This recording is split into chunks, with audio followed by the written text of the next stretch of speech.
Thomas Triber. And now, ladies and gentlemen, the time has arrived for Inside Boxing Weekly. So here are your hosts, Mike Goodpaster, John Einreinhofer, and Jeremiah Preisser on the Grueling Truth Sports Network. Welcome, everybody, to Inside Boxing Weekly on the Grueling Truth Sports Network. Inside Boxing Weekly is brought to you by the Retired Boxers Foundation. Check them out on Facebook. Alex Ramos and Jackie Richardson, they do great work there. And, of course, we would like to congratulate the guy who introduces this show, Thomas Triber.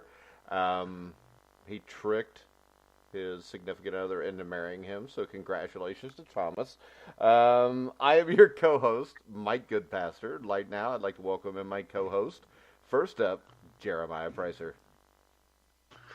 Hey, everybody, how's it going? All right. And next up, of course, as always, beyond guys, I talk boxing with you fellas, so let's get it going. Okay. Your phone cut out, so I thought you were done talking. Sorry. And, of course, John Einreinhofer. How you doing, John? Good to be here, Mike, Jeremiah, and congratulations to Thomas. He has some nice wedding photos out there, so best of luck to him. That's what I said. He married over his head, so did I. It happened. You got to outkick the coverage. So yeah. You got to outkick the coverage. Easier to do now since they moved the ball up 5 yards too. All right, we weren't here last week, so we're going to talk a little bit first about the Adrian Broner Manny Pacquiao pay-per-view card, which actually, John, I thought the undercard was pretty good. It was just ruined by the main event. Yeah, I was in a position. I wasn't with pay-per-view. I'm not going to criticize any fan that doesn't want to get it, and I've certainly railed against it. And I'm not crazy that it's back, but I think that the PBC cards have been, at least on paper, on the pay-per-view stuff, had some intriguing competitive stuff. You know, the main event didn't end up particularly exciting, but Marcus Brown had kind of a breakout performance on there. PBC, the matchmaking has basically been good at the end of 2018 and in 2019. I don't think anybody, even their detractors, can really deny that. All right, Jeremiah, what do you think of the undercard? It wasn't bad. I mean, it was, there was a little more excitement than the main event, to be honest with you. But, there wasn't a whole lot to write home about. But, I don't know, it was intriguing. Yeah, anytime you get to see a man almost bleed to death in front of people that continue to let him fight, it's always worth watching. Well, yeah, especially when the trainer's, borderline saying that it's just it's a Nick. You know what it mean, reminded me of? You ever see Monty Python's Holy Grail? You and I were cracking up about that on the phone. Your phone is really rough right now, Jeremiah. After the fight itself. Jeremiah. Yeah. Your sorry. connection's breaking in and out. Yeah, I know. I'm trying to resolve that. I told you about the Walmart cell phone service, and you wouldn't listen to me. Yeah, I mean, that fight should have been stopped, but it did. It reminded me of Monty Python's Holy Grail, and I know John's probably saw that, where the guy's getting his legs cut off, and he goes, nothing but a flesh wound.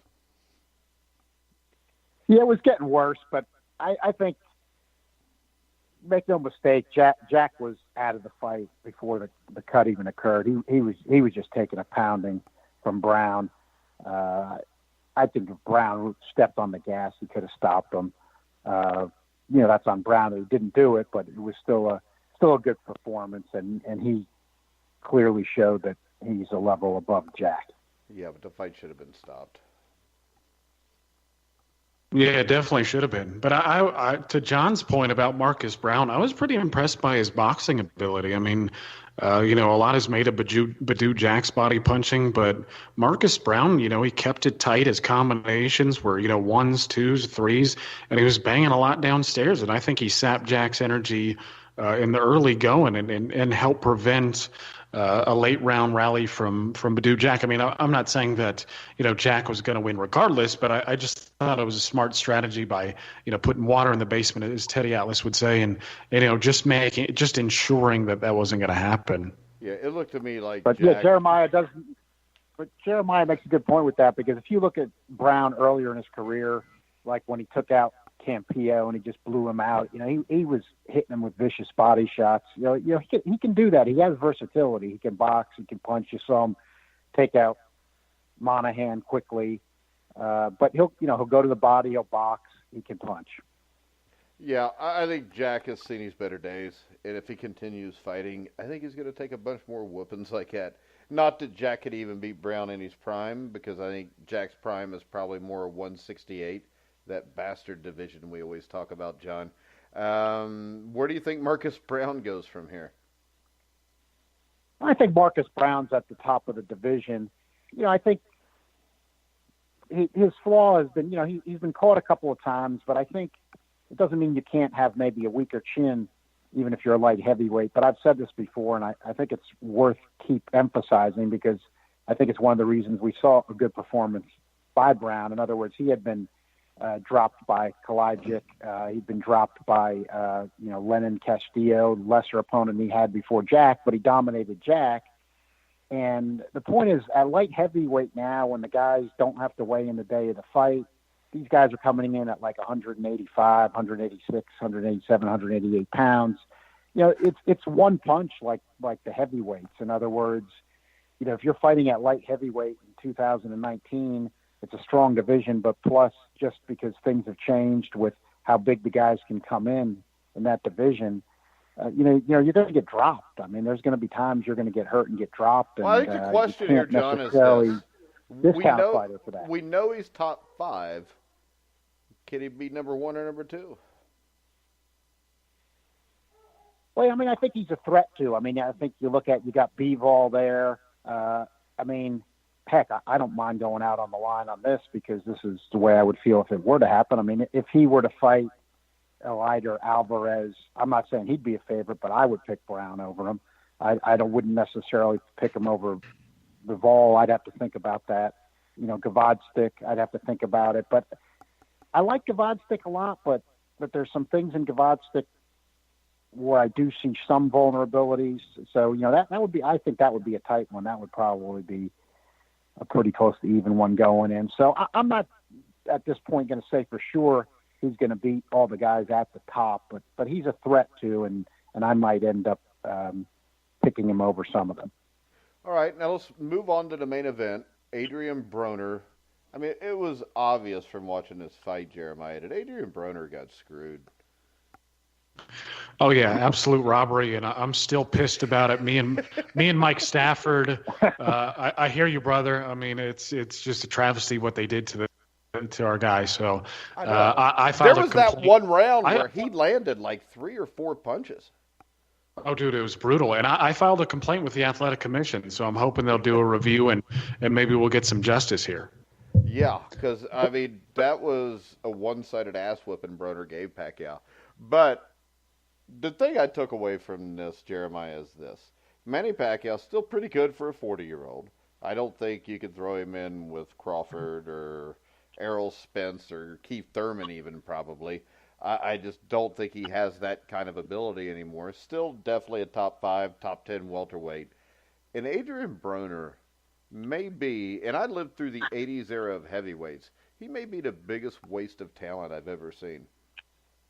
Well, he's the biggest waste of a sentence which says 4-division titleist, I can tell you that much. I mean, Broner's a talented guy. We all recognize that. But the one thing that these copycats of Mayweather don't understand and where they go wrong a lot of times is their attitude. I mean, guys like Broner are cocky about the work that they do. There's too much flash. They don't realize, or they're just too dumb to realize, that Mayweather, as much as you hate him, he was a professional inside the ring. He didn't get cocky. He didn't Exactly. I mean, this guy's collecting, tens of millions of dollars, and he's still training like he's poor. I mean, if there's one thing you got to give Mayweather, it's that. But it's guys like Broner. They're not only is their character being questioned, but their work ethic is being questioned. And it's an unfortunate thing because, like we've talked about on the show before, Adrian Broner had the potential to be the lightweight champion of the world. All he needed to do was beat Miguel Vasquez, and that crown was his to wear. And I assume he probably would have worn it for quite a while until Terrence Crawford came along and snatched it off his head. But, he could have built a nice little legacy there. Again, I wouldn't have favored anybody until Terrence Crawford, at least not off the top of my head. So, again, the thing about him was he didn't do anything that we didn't necessarily expect him to do. He didn't go out and get it. I mean, he was conservative in his punch output. And to Manny Pacquiao's credit, I mean, like you said, at 40 years old, he's very, very good. I mean, he's exceptionally quick for a person that age. The fact that he can still pull the trigger is what I find most impressive, because you look at guys like Shane Mosley, some of the contemporaries,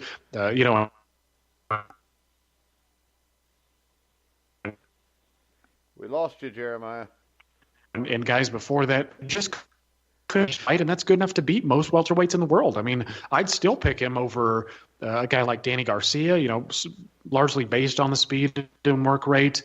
And I think he could hang with a lot of other guys, so I think it's a kudos to Manny Pacquiao. Like you said, though, Mike, I'm hoping that he doesn't venture towards Keith Thurman or Terrence Crawford or Errol Spence. I just don't think he needs those sort of issues right now. He just needs to be paired correctly and, make the most money that he can before he retires.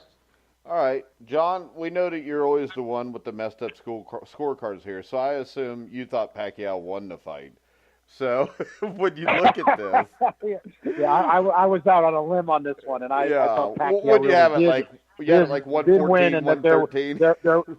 There was no conspiracy against Adrian Broner. Let me say there it. should be. Let me just state clearly, there should be. I mean, Broner performed slightly worse than I expected, and I didn't expect much. It is disappointing. I actually kind of, we actually, all three of us kind of concur on this one. I think, you can't deny Pacquiao that at 40, which really is amazing for a welterweight at 40, to still be doing what he's doing, because even if you're ranking, 8 divisions, 17, the guy's a legit top 5 welterweight at the least. He's just proved he is, and he did it again. So that can't be disputed. He has a high punch output for that age, and it just doesn't let up, which is really impressive.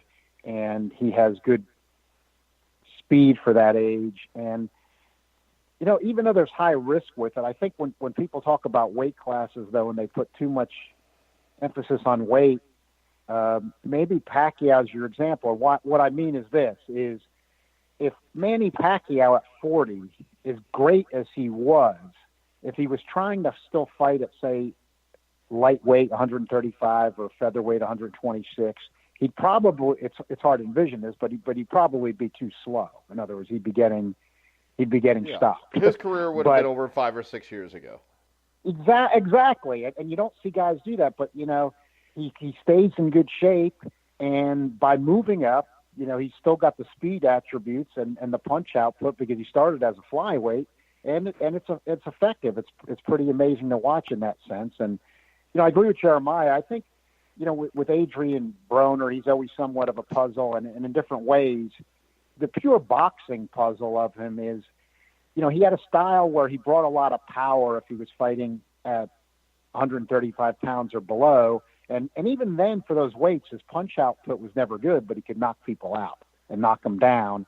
And, he went up to 147 because he was trying to put himself, in the Mayweather sweepstakes, and, they were premium cable, loved him. And the guy has always gotten ratings, love him or hate him. And, he went after the money, which you can't fully fault the guy, but I agree with Jeremiah. I thought this at the time, too. I thought he took too much of a short view, that I think he's a guy who could have chased greatness and been a star had he fought, like, let's say, even started a little lower at featherweight and then fought at lightweight. And maybe he could have, he gets ratings, he could have been the star. In other words, he could have made his money that way rather than just trying to inject himself into a Mayweather sweepstakes chase that he never did end up fighting Mayweather. He just got Pacquiao out, though. So, I'm not going to say the guy hasn't made some money, but, you could say, well, he made money anyway. But I think he could have been a star. He could have chased greatness staying at lower weights. I think that was a bad career move. Then you've got the out-of-the-ring stuff, which is just bizarre. I mean, I'm still trying to figure out, frankly, when the fight ended, if he was serious when he said he thought he won, if his just behavior has become that bizarre, and it's kind of troubling because you just don't even know. But it didn't end up too well for him. We can only hope he wasn't serious. Just real quick, I'll ask each one of you. Who do you want to see Pacquiao fight next, Jeremiah? That's a tough one. If we're not going with any of the big dangerous folks, you can if you want. What do you want to see Pacquiao do? No, I don't want him to do. I mean, Pacquiao to me is a bona fide legend. His legacy is set in stone. He doesn't need. That with the competition he's fought, he's the best fighter of this century so far. Yeah, I think that's certainly arguable. But I wouldn't mind seeing him against Mikey Garcia after the Errol Spence fight. I mean, I think they're closer in size, and I also think, I think this puts it into perspective. And I didn't actually come up with the idea. Adam Abrovitz did, was that he noted that Pacquiao at 40 years old beat Broner arguably better than Mikey Garcia did, even though Mikey Garcia is rated higher pound for pound. So I do think you could say that fairly, and I wouldn't mind seeing that fight at all. I mean, Garcia is a technical guy. He relies a lot on the 1-2s. Pacquiao's a work rate guy. He's savvy as well. I think that would be an interesting matchup, and I wouldn't mind seeing that at all. Though, of course, I'm kind of conflicted because I want to see Garcia fight Lomachenko as well. Well, I can tell you where I'd go with it. I'd like to see him fight Keith Thurman because I think if he did it right now, he would have a chance. I think if he did it after Thurman fights another fight, he would have no chance. Literally, probably the best thing he could do is retire off of this win, John. I'm going to go with I think it's set up for Keith Thurman now. PBC has been pushing Keith Thurman even though he had the layoff, and I'm not saying they shouldn't have. I mean, I think it's a good move. Thurman's got a lot going for him. He hasn't been the puncher I think we expected, and probably PBC's matchmakers thought when he was the guy and Al Heyman decided he was the guy they're going to push. But look, Thurman has made appearances now on CBS twice. He just got for boxing in 2019, he just got a really big rating on Fox Saturday night. We'll talk about that coming up. He's appeared on ESPN, and then you've got Pacquiao, who drew these huge numbers when he was on ESPN, and he just had a good pay-per-view showing against Broner, where I guess it was about, four what they did do more than Wilder and Fury. I think that, when you take Thurman's ratings and the exposure he's gotten, which is rare in this modern era, here's a guy that's actually gotten free TV exposure. That's like when you go back to the 70s and the 80s. And then you've got Pacquiao, a huge name already. He's been on ESPN and done a huge rating. I think the pay-per-view sells big if you had it this fall. And Pacquiao's got a chance. I'd still favor Thurman, but Thurman, he's only 5'7". He's not huge. Pacquiao throws a lot of punches. It's a fight that Pacquiao's got enough of a shot at, and Thurman hasn't been punching like he had been, that if Pacquiao's going to go on, take a shot, I think that's probably a surprisingly big pay-per-view seller if it's promoted right. But Jeremiah makes an interesting point that I'm assuming Errol Spence is going to beat Mikey Garcia as good as Mikey Garcia is, but I'm looking forward to that fight. But let's say Mikey Garcia pulled the upset, that could change things a bit, where then he would be a welterweight belt holder. You'd have Pacquiao there. They could go in that direction. Yeah, either way, if Pacquiao could get a win at the end against one of those guys, I think it even cements his legacy even more. I don't think we're ever going to see Floyd Mayweather fight again because I don't think he's dumb enough to risk that. Do you guys? Well, Elwood came out this week, and, of course, with how close he is with Floyd Mayweather, I took it seriously. And there was quotes this week that, he's kind of saying now that that's it. In other words, it sounded serious to me, like that you discussed it, and just kind of what you're saying, Mike. Really, he's looking at it as I don't like Floyd Mayweather, but I don't take him as being a complete idiot, especially when it comes to his legacy.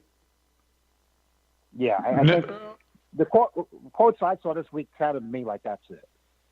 Well, yeah, and to be honest with you, I don't even want to see Floyd Mayweather in the mix. I mean, if we break it down with the PBC guys, I mean, it makes sense to have Pacquiao versus Thurman, and then hopefully Errol Spence gets Porter, and then the winner of those two fights can meet. Yeah, that's what I'd like to see. I think I'd like to see that. PBC can do some good stuff like that. I think that could happen. All right, let's jump ahead to this past weekend's fights on Fox, which actually ended up being a pretty good show. DAZN actually ended up being better than I thought it would, too. Kownacki knocks out Gerald Washington in the second round. What was your take on that, Jeremiah? Because Kownacki did something a lot more impressively than what Wilder did against Washington. Yeah, no, he went out there and kicked Washington's ass. I mean, no doubt about that. I mean, he just went out and got it. Washington, I think, was a bit dumb in his strategy because he seemed like he was willing to mix it up more than he should have. But I don't know if he could have got away from Kownacki, though. Well, I think he could have done a better job if he would have tried. If he would have held him and then got back to his distance and then got on his jab. I think maybe he could have done some things a bit differently. But Kownacki was just all over him like white on rice and didn't give him any breathing room and bebop, and that was that. I mean, I was impressed. I mean, Kownacki is Miller said that he's his the comparisons there. I mean, they both got good work rates. I mean, the power's pretty good. But, I was impressed. And now they're asking if he's going to fight Deontay Wilder. I don't know how this is going to play out. It seems like, Fury and Wilder are going to get that rematch. But I wouldn't mind seeing him get a shot. I mean, given all the alphabet trinket stuff, of course. I mean, he's not really but, in the grand scheme of things, I suppose I wouldn't mind seeing. Well, we've seen a lot. Yeah, I mean, better up on Gerald Washington, Stavern, and just about anybody else, barring Luis Ortiz and Fury. Yeah, and we've seen a lot worse guys get heavyweight title shots. What was your take on Kownacki, John? I was impressed with it also because some people are saying a faded Washington. Yeah, he did get stopped by Wilder and Miller, but he hung around to the end against Miller, who I agree with Jeremiah. Miller and Kownacki are somewhat of a similar package. And then, with Wilder, he was giving Wilder trouble because Washington, the one thing he does have is a good jab. And he gave Wilder some trouble with it early before Wilder caught him. And, Washington, I think in those fights too, he's not a guy that just lays down. He just doesn't fall down. He didn't against Kownacki either. In other words, he's taking shots. He's not a quitter. So it means something to me there because, I mean, Kownacki made him go away in 2 rounds. It wasn't like Washington was some guy that tried to just fall down. I mean, even after he got hurt bad at the end of the first round, he started the second. He tried to come out throwing something, but it was just over. I think, like you said, Mike, I think Kownacki, when he comes at you that hard, you just can't keep the guy off you. He had, this is where punch stats can matter when a guy's throwing him as hard as Kownacki. I mean, not for judging. I don't like punch stats for judging fights, but I do like them for guys' work rates. And Kownacki, for a heavyweight, threw like an insane amount of punches just in that brief 1 round plus he was in there with Washington. So Washington never even got his jab going. That would have been, to me, all he could have done. But Kownacki proved he could get by it, and it made it an impressive performance. He was catching Washington with real shots. And I always feel like after they're going to have gone at it back to back, and Wilder had Ortiz before that, you can't even completely fault it in this day and age, because Fury did fight 3 times last year too, even though 2 of them were easy. I think the winner of Wilder or Fury, or either guy, even the loser, they're going to get easier fights in the fall, and I don't think Kownacki is automatically easy. But with that scenario, I could see if Wilder does beat Fury, I don't know if PBC would be bold enough to put that on Fox. I'm not saying they would, but you never know. I mean, it would draw a huge rating. In other words, let's say Wilder beats Fury and he wants to take at least what's perceived as a little easier matchup in the fall and fights Kownacki on Fox or something like that. I mean, that might be, in that sense, that would be big. And then if Fury, I don't know where he would go if he beats Wilder in the fall. But he's going to be, if Fury beats Wilder in the fall in Barclays, they're talking Brooklyn. I mean, he's going to be an American star as well as a British star. So, maybe he fights in the U.S. again in the fall. Who knows? Yeah, and Konatsky, you got the Polish following. We saw they followed Andrew Golota, so I'm sure they would fight Konatsky. My only problem with Konatsky is this. It's the same problem with Jarrell Miller. Okay, I'm going to be an equal opportunity offender here now, too. But he's fat and he's out of shape. I mean, he may be fat and in shape, but all I know is this. If he was to drop 10 or 15 pounds, the way he smothers guys, I would give him more of a chance. Now, I think this, and this may sound crazy, I think Konatsky and the way he fights is more dangerous to Deontay Wilder than Tyson Fury or Anthony Joshua. Because I still think with the footwork that Wilder fights with, somebody coming at him relentlessly, I think, number one, could maybe keep him from throwing a power shot. But number two, I don't see the way he moves Jeremiah or John. I think he would have a hard time keeping Konatsky at distance to be able to hit him.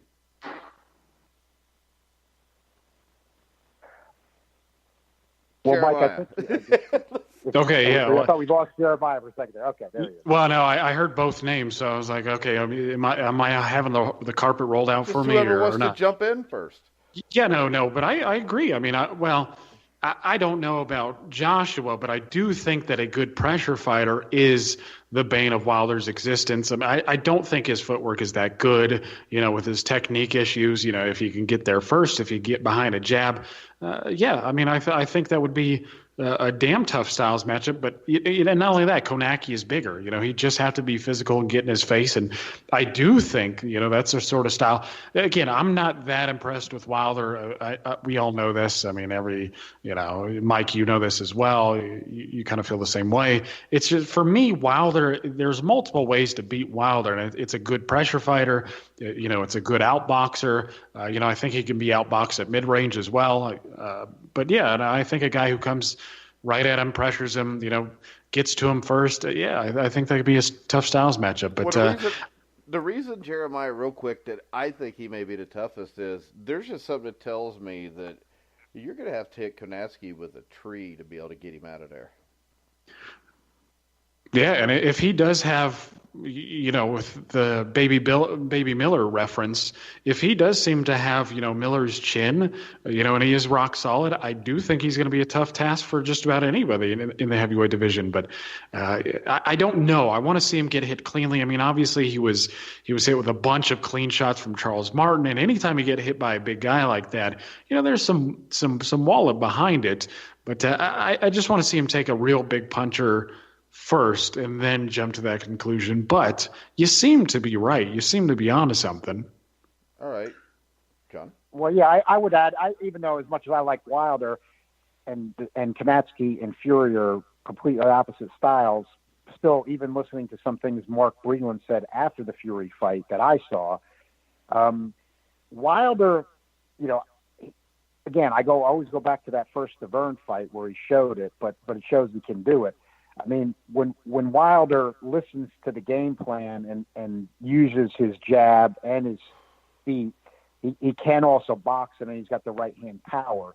But Breland wanted him to do that more against Fury, and Wilder was not listening to the game plan. Another Wilder was walking forward looking for one shot, and he almost got Fury out of there twice. But that's where I agree with the Konatsky thing. In other words, if Wilder, as big as a puncher as he is, if he just stands there with Konatsky and thinks he's going to time him with the right, and he doesn't quite get it there a few times, and then you got Konatsky right on top of you at 253 and a half with what Wilder's just weighed in at as light as he's been, and Konatsky's just throwing bombs at a high rate, and he starts backing him up, that could create trouble.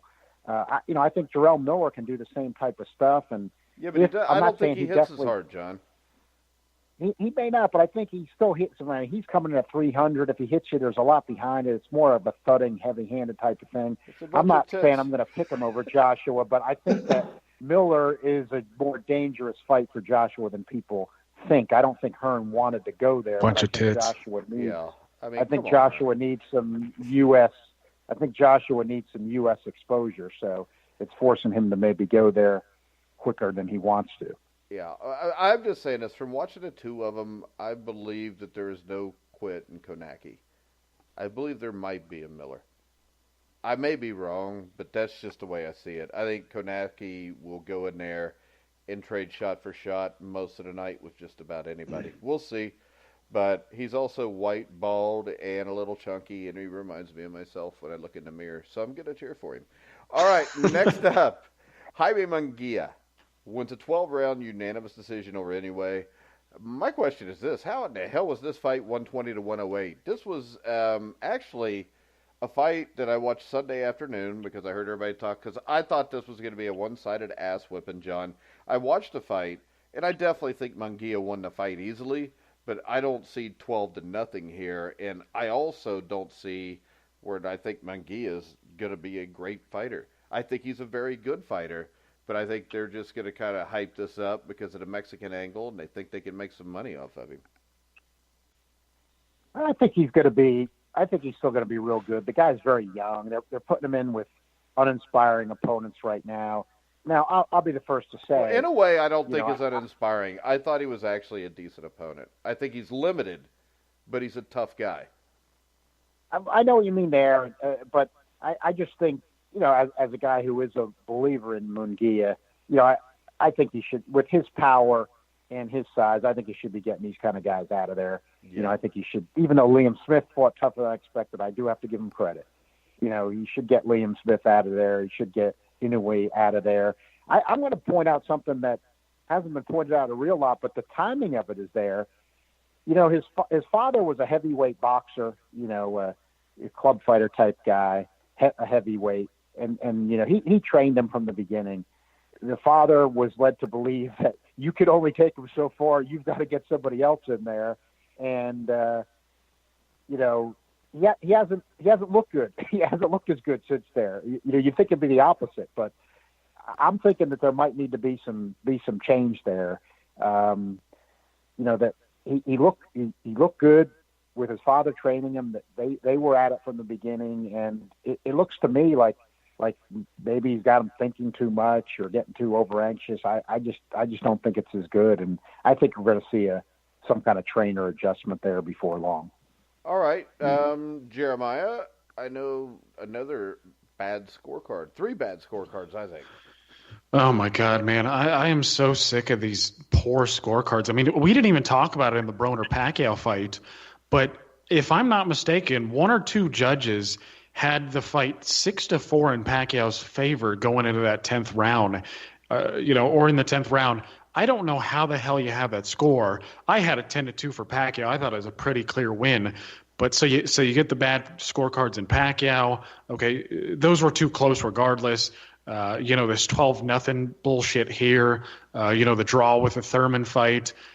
Jesus, man, it's just over and over and over. It's like these guys don't even try to hide it anymore. It's like they don't even care. And why would they? I mean, there's no ramifications for, being a jackass, right? I mean, there's no journalist who's going to uncover all the smut that, went on behind the scenes, or, these journalists just kind of roll over and take it and, forget about it. And they complain a little bit on Twitter and then they move on with their lives. I'm tired of it, man. It's unfortunate. I mean, you look at a guy like anyone, like you said, Mike, he won clearly, but he was not dominated to a 12-0 type performance. I mean, the dude was game. I mean, he was kind of like, Kama guy. He was just, he's not as raw. He's better technically, but he had a little craft to him. I mean, he was doing some good countering, and I think he shows. And I don't think that Munguia is ever going to learn that much. I think what John is getting at is that maybe he is doing a little more thinking that he needs to. Maybe Munguia is just like most fighters. He's just set in stone. What he's good at is what you should just send him off to do. Just throw a bunch of punches, work the body, try to get the guy out of there, and he's just going to have a leaky defense. Honestly, him being as young as he is, I just don't think he has a high ring IQ. I think he is what he is. He gets caught with clean punches far too often. And I think that's why they've dialed it back, because they saw what Liam Smith was able to do with the right hand just over and over again. And, they're trying to build his confidence. They're trying to get him back up to a world level. And of course, it seems like they're probably going to try to save him for a big Canelo fight if they can. he'll get whooped by Canelo. I just don't think the guy's ever going to progress that much. I don't think he's ever going to top the 154-pound division unless a guy like Jarrett Hurd leaves or Lara leaves. There's just too many flaws in his game to me. And again, I don't think he's going to develop that much. But anyway, again, he had a little craft to him. I mean, he landed a lot of clean punches. Good fighter, game fighter. Just couldn't punch his way out of a paper bag. And it was a fun fight. I definitely enjoyed it. But I don't want to see too many of these type fights from Munguia. Again, it's fun, for a little while, but it's not something you want to put on repeat and serve the customer time and time again. It's just not worth that. Put him in with somebody worthwhile, somebody in the top 10. I mean, this is the unfortunate aspect of the sport. The dude holds a fucking trinket. Sorry. He holds a trinket, and he's fighting who? Liam Smith? Okay. He's fighting Inoue. I mean, you should not be a titleist without fighting somebody worthwhile. Don't forget Brandon Cook. Yeah, Brandon Cook. I mean, come on. I mean, it's not that I do think Munguia will make some exciting fights, and I do look forward to that. It's just this you're having guys who are title holders, but they're also being babied. That it just doesn't make sense to me. Yeah, that's because it's turned too many title holders. The zone has turned into a bunch of guys in a holding pattern in the Canelo sweepstakes, and I think that's what it's going to stay. Like, in other words, Munguia, he's looking for Canelo. He's going to fight nobody until he gets Canelo. And you've got Andrade fighting nobodies. He's looking to get Canelo. I just think that's why I don't know. If they sign Golovkin and they're going to hold him for Canelo, they're talking about somebody had on there about. I could be wrong, but they'll have Golovkin and Andrade in the meantime while Canelo's fighting Jacobs. So I wouldn't hold my breath for that one, and I'm not blaming Golovkin at all, like some people. The guy's 37 years old. I'm just saying that I don't see that being an interim fight for Golovkin if he signs with the zone. Well, it'd be a fairly safe fight, I think. I don't think Andrade's that good. And no, if Golovkin's got anything left, Golovkin will be fine. He hasn't progressed, and I'm not saying Golovkin's not going to beat him, but I'm just saying, does Golovkin, it just would seem, and again, I'm not even being critical. I mean, especially late in the career, a guy's got to make good decisions. He just fought Canelo twice. I mean, is he going to jeopardize, even take any jeopardy of a Canelo payday? I mean, it wouldn't seem to really make sense if he's got a 2-fight deal. You would think it's going to be somebody easy. So it just seems to me like it's the Canelo sweepstakes. All right, next up, main event. Keith Thurman, after a few years off, wins a majority decision, another stupid official, against Josecito Lopez. This was actually a better fight than what I expected. And I think Lopez is a tough guy. I think Thurman had been off a couple years. I think we kind of got to give him a little bit of a pass here, John. I didn't think it was a bad performance, but hopefully we see him back in the ring in 2 or 3 months. Yeah, the more I thought about it, Thurman's talented enough. He's not the puncher that I thought he was going to be, but he is turned into a boxer with pop. But the thing is, the guy can box. And what I will give the guy, too, is, he's not a guy that when he starts boxing, sometimes he's frustrated me with that. But if the fight gets in jeopardy, he will turn it up. In other words, Keith Thurman's not a guy that the 12 rounds is going to go by and you're going to start shaking your head saying, oh, he was just running away boxing and he never threw anything. He will pick up his pace, and even saw that against Lopez. But, Lopez is just not a puncher, and Thurman was in legitimate danger of getting stopped. That's troubling even with the layoff. But Lopez was coming off a big win off Miguel Cruz, an undefeated prospect who was a good prospect and who had good size. So even though he was a massive underdog, you did see going in where, hey, Thurman's been off. Lopez is coming off a big win. He always comes to fight. Maybe you'll get something here, and I'm sure the PBC matchmakers were looking at that, and they made a good call there because they got a real good fight out of it. And the fight's rating on Fox, again, for boxing in 2019, reflected that. So it's a big win for Thurman. I'm sure Josecito Lopez, fans know him even more now. He'll get welterweight's an excellent division right now. He'll get some more fights. Yeah, he'll get another good payday. He deserves it with all those guys out there. All right. So it was a win-win for those guys. But I think this one scorecard was terrible. I do, I just think it's subjective, and we get these bad calls because there's a guy. It's not subjective when it happens all the time. Every fight, there's a scorecard like this. But you're always going to have subjective judgments, and with human beings, you're going to have them all over the place. It's something you're going to get. And I didn't see. Thurman did score a knockdown early, so even if you gave Lopez that 10-8 round when he had Thurman in trouble, it offset. Yeah. So actually, when you consider the even score, there was a judge out there that had Lopez winning more rounds. Well, he probably had it 6-6, which there's no way he could have been 6-6. So yeah, but he had it a draw. So that means if it's 6-6, that's how you get to 113, right? Right. So yeah.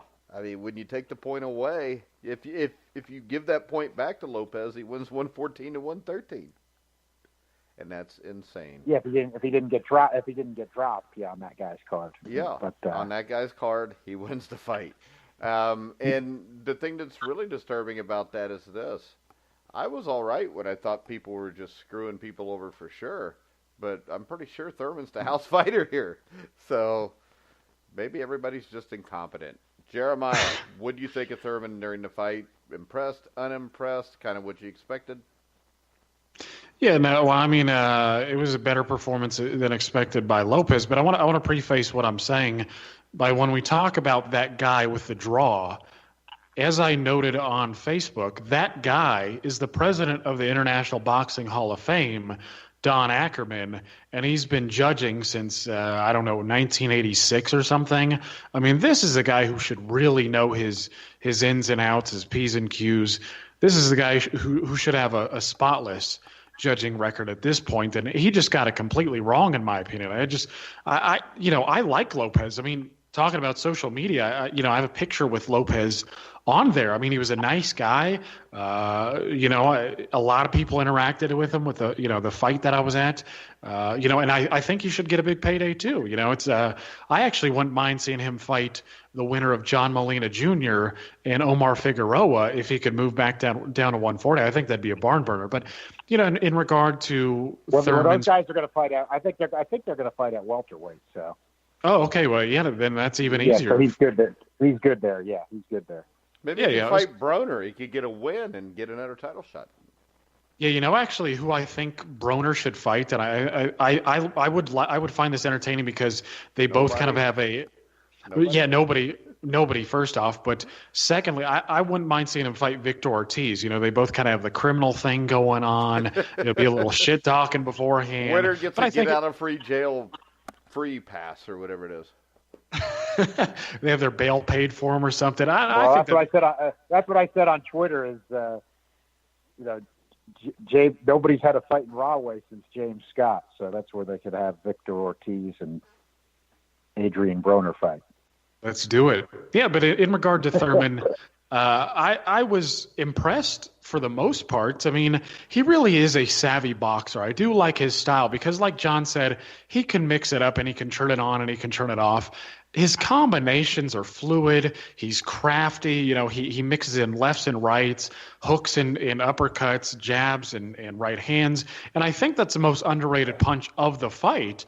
He was jabbing Lopez continuously. There, in the round he was hurt in, there was a little bit tapering off. But I just thought that was his staple. And it seems like people ignore that punch quite a bit nowadays, and we've seen it in a number of fights so far. But no, his jab was consistent. His combinations were wonderful. And I hope he gets back to the point where he was where he was with Porter and he was with Garcia, where he will box. He'll feint you, he'll crack you, he'll go downstairs if he has to, but he'll also get aggressive and back you up when he has to. That was one thing that I was hoping he would do against Lopez, where instead of just boxing the whole time, he would actually get in his face and start throwing combinations and put him on the back foot. Unfortunately, we didn't see it. Maybe he didn't feel comfortable doing so. He just wanted to box. Maybe he's a little weary of Lopez's power, didn't want to get hurt again. But I thought it was a clear decision for Thurman. I think maybe his timing is off, and he just he needs more work in the gym. And like you said, Mike, he needs to get back in the ring quickly, 2-3 months, throw him with somebody in just a little bit better than Lopez, and then worry about the big fight with Pacquiao or Porter. In Spence, I would love to see, but it doesn't seem like that's going to happen. But I was impressed. I liked the style. Both put on a good performance, and I think they'll both get big paydays after this. All right, that brings us to the fights this weekend, which will be Saturday night, Richard Commey versus Isa Chaev. Chaev has really not fought too many good fighters here. So is this a fight just to set up Commey and Lomachenko, John? Yeah, this to me is this Chaev guy. He hasn't fought anybody. He's got one loss against somebody who's not particularly known. And only 6 knockouts Commey, and 13 wins, so not a puncher's chance. Yeah, and Commey, he's had one fight since, but he had the fight before his last one. He had that extremely impressive performance when he knocked out Alejandro Luna, who was a good fighter and a legit prospect. And that was his first fight with Andre Rozier. Rozier's done, a lot of good work in recent years, including with Daniel Jacobs. And I think he worked with Derry Vayanchenko also as well. He's done real good work. I think this was a case where a trainer did help. Commey came to the U.S. and trained with Rozier. You do see the improvement. So he's a guy that's peaking. He is 31 years old, which is, it seems like he would be younger, not particularly young for a lightweight. But, yeah, this is his time to make his move. I actually did not think he beat, Easter or Shabakov, even though those were split decisions. People are arguing in his favor. Then he wasn't throwing quite as many punches, I think, as he is now. But I think Rozier's improved him, and this is a good showcase for him. He should get a blowout in this one. That's what I would expect, and especially if he wants to get some buzz for the Lomachenko fight. But, I can live with it. If they want to give me Commey and Lomachenko on regular ESPN, I'll certainly take it, especially if Commey comes off a big win here. So I do think Top Rank is doing some better stuff, and hopefully this will be one of those things. All right, Jeremiah, do you agree? John Amaya. Yeah, I don't know about a blowout. It's tough to say. Comey is one of those guys who, like John said, has looked better in his recent fights. I do think his technique is tighter under his new trainer. His work rate has always been good. He's got good size. The guy's got potential. He's a guy that I like. Chanaev he's not a world beater, but he does have some class.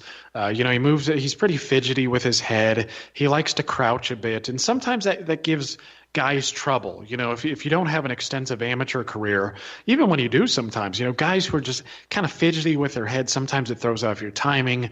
You don't know when to feint or when not to feint. Again, and he's a southpaw as well. So, there is an added dynamic there. So I wouldn't be surprised if it went all 12 rounds. But I do expect Comey to get a mid to late round stoppage. Again, like John said, he's been better. The guy's working behind his jab better than he used to. He's just tightening everything up, and I do think he's a good fighter. And like we said, he arguably beat Easter. I think he arguably beat the Russian as. Yeah, Shafikov as well. Sorry, it was a close fight. A lot of work there, a lot of good work from both men. But it was a close fight, and I think Comey's going to get this victory. And I'm hoping on Lomachenko's part, if grabbing these trinkets is what he, the kind of year that he's going to have. I think Krolla's a piss poor fight, and I guess that's going to be announced. I guess it's going to purse bid here pretty soon.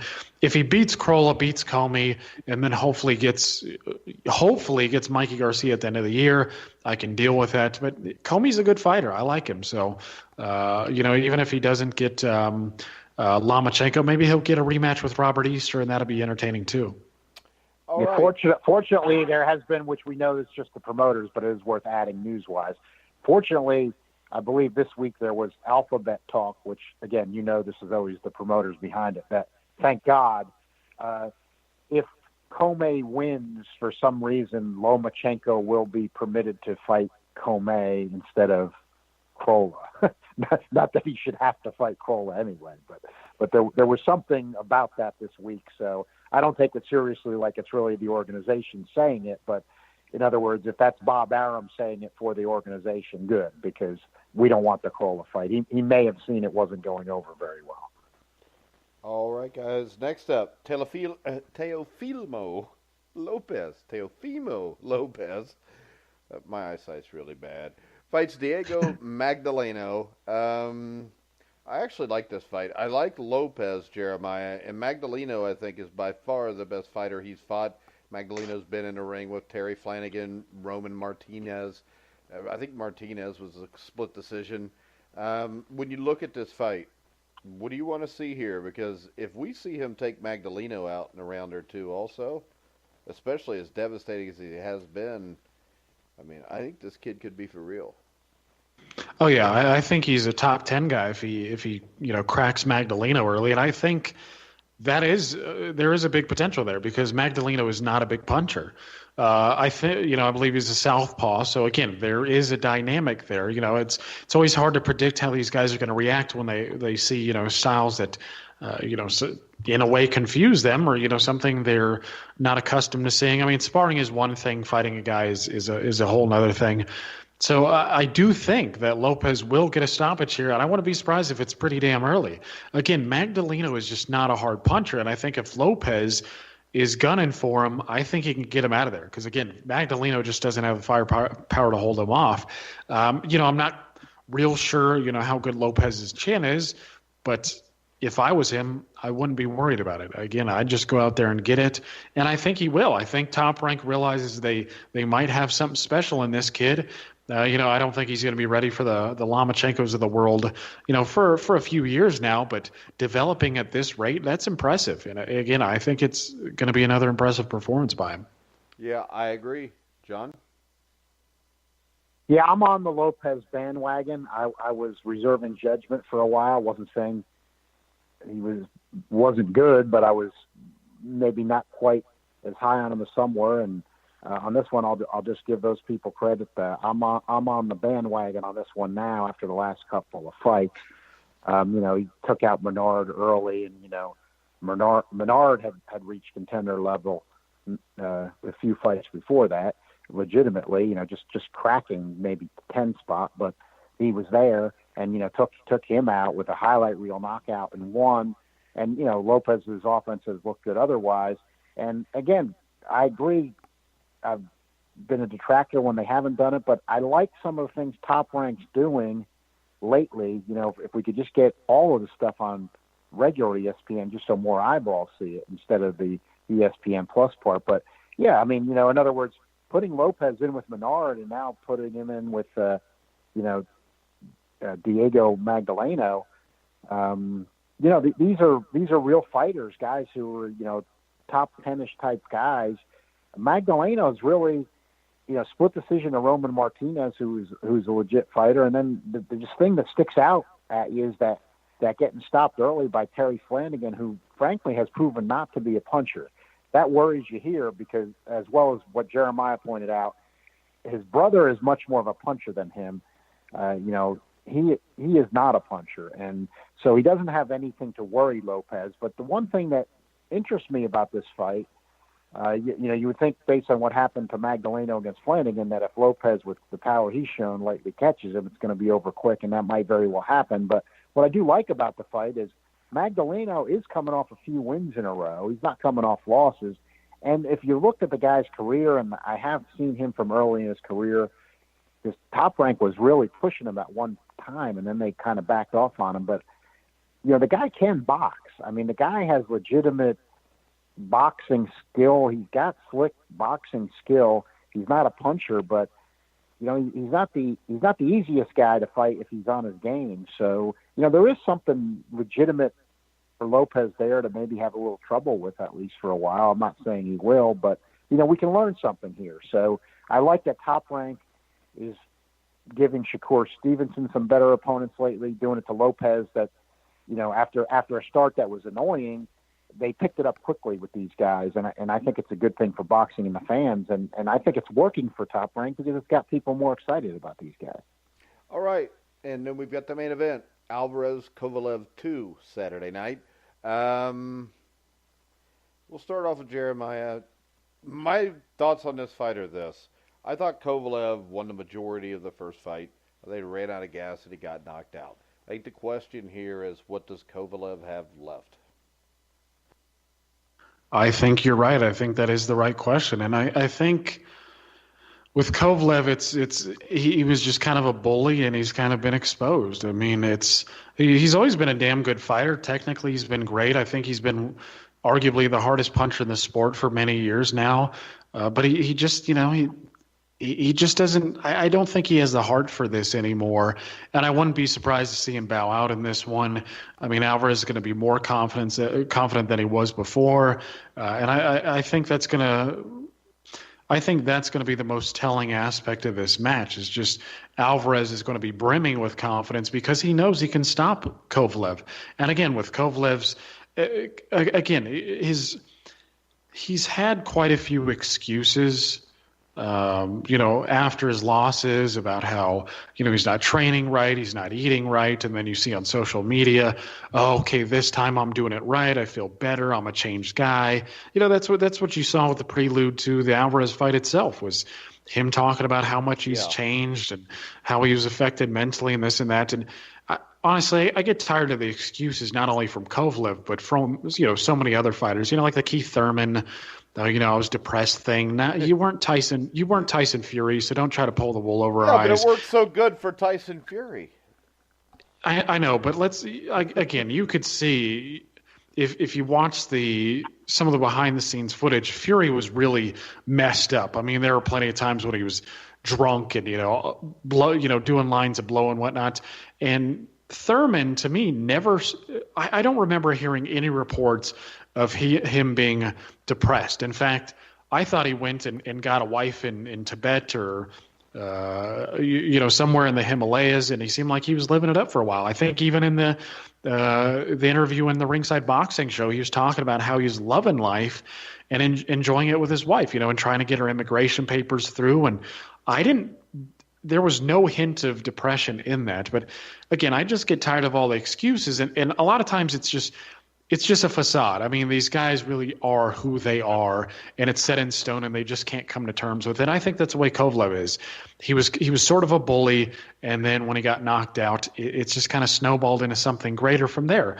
And he does have wonderful power, so the threat is always there. I wouldn't be surprised to see him knock Alvarez out. I mean, he's certainly got the power to do so, but it just strikes me as he's on the way out. Alvarez is on the way up. He's going to have the confidence, and he knows he can knock Kovalev out. And I expect a mid-round stoppage, and that's what we'll get the second one. I agree. John? This is a tough one for me to call because, you had the result in the first fight. I felt like I was starting to identify Kovalev's flaws in the second half of the Ward fight, then the second Ward fight. But that said, I think that Alvarez's performance is even though the knockout itself was devastating, but I think his performance is being overrated a lot. Yeah, he was getting beat, maybe shut out. He was getting shut out to me. I think if you're scoring the fight fair, and I think even though he showed a good chin, I don't think he was too far from being on his way out of there. Kovalev's he's had stamina problems, and he's been very vulnerable to right hands. You go back to fights when he fought Bernard Hopkins, even Jonathan Pascal. Those guys are not punchers. They don't have the offense, but they were hitting him with looping overhand right hands. He's always been vulnerable to the right hand. I had been saying that for years, but he was getting by with it because he's a big puncher and he hadn't had problems with the chin. But then with the stamina and the being vulnerable to right hands, that was his undoing then against Alvarez. But I thought he was dominating the fight. But Then you have this factor with this assault charge, which is serious, or, he hasn't been proven guilty yet, but if the charges are there, they've got evidence. Well, the charge is serious anyways. Even if it's not true, it's got to weigh on him. Yeah, so you've got that factor, and that does concern me because it's hard to avoid those distractions. Marcus Brown just had that situation, and I'm not morally advocating for Marcus Brown or Sergey Kovalev, but I got to look at it on our show from a boxing perspective as well. So I'm looking at it as to how that might affect him. But with all this said, he brought McGirt in. I don't think McGirt gets enough credit for, he's not usually working with guys that are that talented, and gives good instructions in the corner. He improves the guys. Now he's got a chance with even though it's one fight, he's got a guy with Kovalev who has talent. So I like the matchup. This is a tough one for me to call, but I think Kovalev's going to reverse it. And I'm actually surprised. I don't see anybody calling that yet, but the odds are relatively close. Kovalev's a slight underdog at this point. The part that I just can't figure is I'm trying to think in McGirt's head what he's going to do. I can't figure out if he's going to have Kovalev. I mean, I know McGirt's going to see the thing with the right hand, and he's going to not want him getting hit with the right hands. But I don't know if he's going to then try to have Kovalev pick it up earlier and try to get him out of there early, get Alvarez out of there early and just actually finish it and just be careful that he doesn't get hit with the right hand, or if he's going to have him just maybe boxing more cautiously. And even though nobody's making this call, maybe he just dominates the whole way and doesn't get knocked out and wins a decision. That's the part. Even now, I don't know what the game plan's going to be, but I know it's going to have to be tightening up that defense with the right hand because he can't take those clean rights like he has in the past. And then if it gets into the second half, of course, he also has to be in shape where he doesn't completely run out of gas. But I think Kovalev and McGirt are going to be able to make those adjustments, and I think he's going to be able to reverse this one in the upset.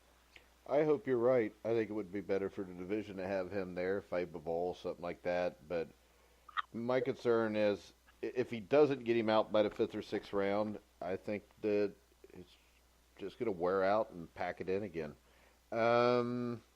Anything else you guys want to talk about before we go off? I think that the PBC, I just that the PBC card 2.7 million peak. I just think that that's just good for boxing. Boxing needs to keep fans, get more fans in, and you got that many people in the United States watching it for free. With a good card. And remember, we had the King Tug fight, and Marrero was also a good fight. Marrero came to fight. Got to give the guy credit. Tug clearly won. But I think both men were winners in that fight also. And that's a good fight for millions of American people to see for free. All right, Jeremiah, anything else? Yeah, I would just say that I can't see John's scenario in the Kovalev fight. I mean, Kovalev is a talented guy. I can see it too. I hope it happens. I just don't know anymore. Plus, he's almost 40 years old. Yeah, it's for me, it's the mental aspect more than the physical aspect. I think Kovalev is still the most talented guy in the division. When I look at guys like Bivol who are stylistically similar, I actually think Kovalev has a few more wrinkles to his game. I mean, his jab is fantastic. He's a powerful puncher. He's accurate. I mean, the fact that he was arguably able to outbox Andre Ward shows you just how high of a level he is. And we haven't seen that from any of the guys who have come up so far. So, again, I do see that scenario with Kovalev. I think it can happen. It's more so for me, it's the mental aspect. But what I wanted to chat about was the World Boxing Super Series. Initially, it seemed like they were having some issues paying guys, and Ivan Berenchek pulled out. And now he's back in. So it looks like Josh Taylor and him are set for, May 18. So that's going to be continuing. And, my heart started to pound a little bit because I like the World Boxing Super Series. I mean, I think it's unfortunate there's too much emphasis on the junior / super divisions. But I like the format, and I think boxing would do well to adopt something like it. So I want it to keep going. And I think with the 140-pound division, you will have a champion at the end of all of this, and I think that's good for the sport. One of these guys is going to be really recognizable. Josh Taylor is going to be huge in the UK if he wins it. Prograis is going to be more of a household name if he wins it. So I just want it to keep going. These guys, they seem to be getting paid good money. I just want to see it keep going. There's a lot of good fights to be made, so that's my 2 cents. All right, guys, I want to remind everybody that you can check out all the Grueling Truth shows on YouTube also, which I don't think we plug that much. Also on iTunes, which it would be great if you could go on, give us a rating, unless you hate us, and then just ignore it. But if you hated us, you wouldn't be listening. But go give us a positive rating there. Also, the Super Bowl week in the States here. Tomorrow, Survive in Advance with myself and Steve Risley at noon Eastern. We'll have former Pittsburgh Steeler legend Rocky Blyer on the show. And tomorrow night at 8 o'clock, we will have our Super Bowl preview show. So make sure you check all of that out. Also, Jeremiah, we will start doing an Inside Boxing Daily show. That will be on Monday, Tuesday, Wednesday, and Friday nights at 11 o'clock Eastern. It'll be a half-hour show where you can go to thegruelingtruth.net or one of the other places you listen to us at and actually have a daily boxing show. And I know Jeremiah is excited about that. Hell yeah, man. I think there's a market for it. I don't think anybody else is doing that so far as I can tell. I follow a good number of boxing podcasts myself just to, see what they're into, what they have to offer, and none of them are doing a daily thing. And I think there's enough material to cover that. So, tune into us. Yeah, so you'll get a little boxing news for today, boxing rumors, maybe a little boxing history. Me, Jeremiah, and John will be doing this show every night, every Thursday night at 9 o'clock Eastern. You'll get Inside Boxing Weekly, where we'll preview all the fights coming up for the week, review the fights, because we don't want to leave John out, because he's my favorite, because he argues with me. Jeremiah doesn't argue with me. All right. and I'll even get onto the plug thing for the Grueling Truth, because I think if you're a real fanatic, and if you're listening to our podcast, you probably are, McGirt has been on the Grueling Truth recently. Yes, he has. Interviewed. So Jeremiah is good at retweeting this stuff. I assume Jeremiah is always getting that stuff out there. Might be worth checking out the McGirt interview if you're a fanatic and you're getting ready for Kovalev Alvarez this week, since McGirt will be making his first appearance in the corner of Sergey Kovalev for this one. All right, guys, we're going to go ahead and wrap it up for tonight. I want to remind everybody you can hear all of our shows on iHeart, YouTube, iTunes, Spreaker, Stitcher, Spotify, every place, literally any place you can find podcasts, you'll find the Grueling Truth. So for John Einreinhofer, Jeremiah Preisser, I'm Mike Goodpaster. You've been listening to the Grueling Truth, where the legends speak.